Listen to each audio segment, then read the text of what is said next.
અરે ક્રાંતિ કાકી જે બોલે છે ને એ એકદમ હાસું જ છે. હું બોલ્યા એમ?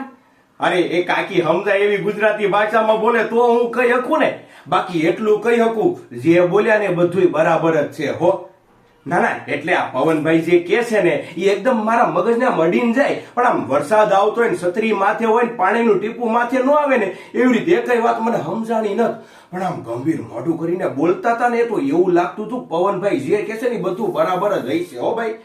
આપણે તો નિયમ છે હો ભાઈ, વિવાદથી 10 ગૌ આઘા જ રહેવાનું અને વાદ વિવાદમાં પડવાનું જ નહીં. તું હાસો ને હું ખોટો, બસ. અરે આ તારા મોઢા ઉપર જે ખુશી આવી ને એ જ હાસો આનંદ છે. ઓલું કોકે કીધું છે ને કે નમે ઈ હવને ગમે, અને હું તો નમેલો જ છું હંધાઈની સામે. શું ઢાળ વગરના લોટા જેવો છું એમ? અરે તું હાસો હો ભાઈ, લોટા જેવો તો લોટા જેવો.